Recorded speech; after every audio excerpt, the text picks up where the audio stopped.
Dua Raja-Raja 16. Ahas, Raja Yehuda. Dalam tahun ke-17 zaman Pekah bin Remalia, Ahas, anak Yotam, Raja Yehuda, menjadi raja.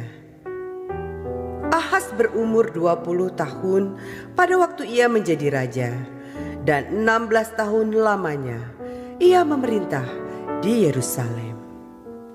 Ia tidak melakukan apa yang benar di mata Tuhan Allahnya, seperti Daud, bapa leluhurnya. Tetapi ia hidup menurut kelakuan raja-raja Israel. Bahkan ia mempersembahkan anaknya sebagai korban dalam api, sesuai dengan perbuatan keji bangsa-bangsa yang telah dihalau Tuhan dari depan orang Israel. Ia mempersembahkan dan membakar korban di bukit-bukit pengorbanan dan di atas tempat-tempat yang tinggi dan di bawah setiap pohon yang rimbun. Pada waktu itu, majulah Rezin, Raja Aram, dan Pekah bin Remalia, Raja Israel, untuk memerangi Yerusalem. Dan mereka mengepung Ahas, tetapi mereka tidak dapat mengalahkan dia. Pada masa itu, Rezin, Raja Aram, mengembalikan Elat kepada Edom. Lalu ia mengusir orang-orang Yehuda dari Elat. Datanglah orang-orang Edom ke Elat dan diam di sana sampai hari ini. Ahas menyuruh utusan-utusan kepada Tiglat-Pileser, Raja Asyur, mengatakan, "Aku ini hambamu dan anakmu. Majulah dan selamatkanlah aku dari tangan Raja Aram dan dari tangan Raja Israel yang telah bangkit menyerang aku." Ahas mengambil perak dan emas yang terdapat dalam rumah Tuhan dan dalam perbendaharaan istana raja, dan mengirimkannya kepada Raja Asyur sebagai persembahan. Maka Raja Asyur mendengarkan permintaannya dan maju melawan Damsyik, merebutnya dan mengangkut penduduknya tertawan ke Kir. Tetapi Rezin dibunuhnya. Sesudah itu pergilah Raja Ahas menemui Tiglat-Pileser, Raja Asyur, ke Damsyik. Setelah Raja Ahas melihat mezbah yang ada di Damsyik, dikirimnyalah kepada Imam Uria ukuran dan bagan mezbah itu, menurut buatannya yang tepat. Lalu Imam Uria mendirikan mezbah, tepat seperti keterangan yang dikirimkan Raja Ahas dari Damsyik. Demikianlah dibuat Imam Uria menjelang datangnya Raja Ahas dari Damsyik. Setelah raja pulang dari Damsyik, maka raja melihat mezbah itu.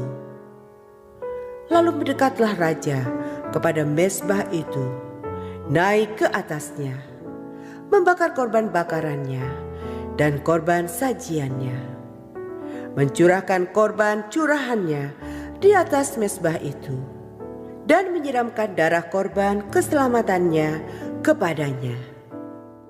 Shalom saudara, iman sejati selalu mengakui bahwa Tuhanlah sumber pertolongan satu-satunya, dan bahwa Tuhan juga dapat menggunakan orang lain sebagai agen dari pertolongannya.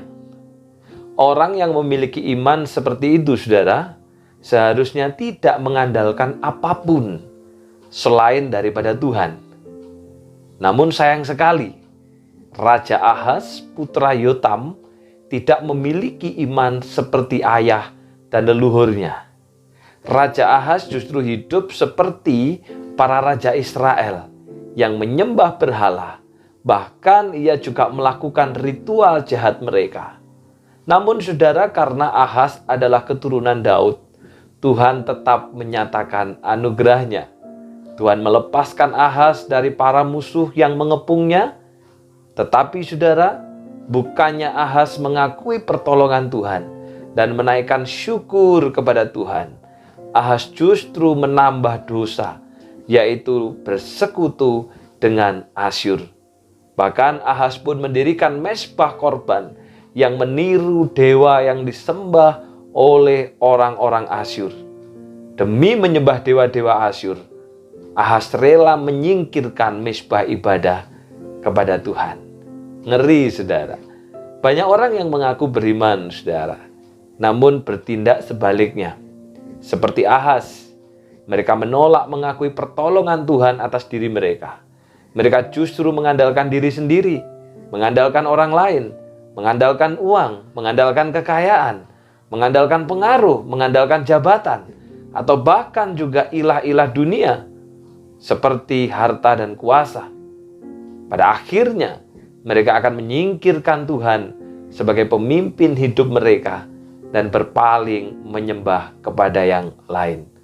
Saudara, tindakan mereka ini bukan hanya mendukacitakan hati Tuhan, tetapi juga merupakan batu sandungan bagi orang-orang yang hendak setia mengikut Tuhan. Barang siapa memilih untuk menyembah uang, harta, dan kekayaan, berarti ia telah menolak Tuhan. Karena itu, saudara, kita memiliki iman dan itu juga disertai dengan keyakinan. Dalam praktek hidup kita, kita hanya mengandalkan dan menaruh harapan itu kepada Tuhan semata. Mari kita berdoa. Bapa yang di surga, firman-Mu hari ini mengingatkan dan mengajar kepada kami supaya kami menaruh harapan hanya kepadamu, dan itu bukan hanya sebagai sebuah teori, tetapi kami juga mempraktekkan itu dalam kehidupan sehari-hari. Mampukan umat-Mu ya Bapa supaya kami hidup benar di hadapan Tuhan. Kami menaruh pertolongan, kami menaruh harapan, kami menaruh percaya hanya kepada Tuhan saja. Karena ketika kami memilih untuk mengandalkan diri kami pada manusia, pada uang, pada harta, pada kekayaan, pada jabatan, pada popularitas, sesungguhnya kami telah menolak Tuhan. Karena itu Bapa, ajari kami supaya kami betul-betul dan sungguh-sungguh menaruh hidup kami, menaruh masa depan kami hanya ke dalam tangan Tuhan. Demikian juga berdoa secara khusus pada hari ini Bapa, salah seorang anggota keluarga kami yaitu C. Yulia Puspa. Engkau telah pelihara bahkan hari ini 38 tahun. Tuhan telah mengasihi dan mencintainya. Karena itu hamba-Mu berdoa terus Tuhan pelihara di dalam imannya. Bahkan apabila dalam beberapa waktu yang lalu bersama dengan suami telah membawa Noel untuk dibaptiskan, kiranya janji setia sebagai orang tua untuk menjadi teladan, untuk mendidik anak-anaknya, itu dapat terus dikerjakan. Demikian juga apa yang menjadi pergumulan Bapa, biarlah kiranya Allah sendiri yang akan memberikan kekuatan, memberikan hikmat, sehingga C. Yuli bersama dengan suami dan keluarga terus hidup di dalam rancangan dan kehendak Tuhan. Kami semua Bapa, tolonglah kami, supaya kami pun juga terus menaruh harapan kepada Engkau. Demikian juga berdoa dan bersyukur untuk saudara-saudara kami yang telah Tuhan pulihkan dari segala kesusahan mereka. Baik itu untuk Ibu Solicen yang boleh kembali sehat dan pulih. Demikian juga untuk Ibu Jain yang telah operasi mata dan dalam masa pemulihan. Bersyukur juga untuk Ibu Cia Suksan, operasi mata pada kedua matanya, tetapi Tuhan telah menolong, memberikan anugerah dan kekuatan. Demikian juga tetap berdoa untuk Ibu Goiing, dari Tuhan juga yang akan menolong dan memberikan kekuatan kepadanya, bahkan hikmat yang dari sorga, sehingga setiap keputusan ada keputusan yang terbaik. Terima kasih Bapa, dalam nama Tuhan Yesus kami sudah berdoa. Amin. Selamat ulang tahun untuk C. Yuli. Kiranya berkat rohani yang dari sorga menyertai C. Yuli bersama dengan keluarga. Tuhan memberkati.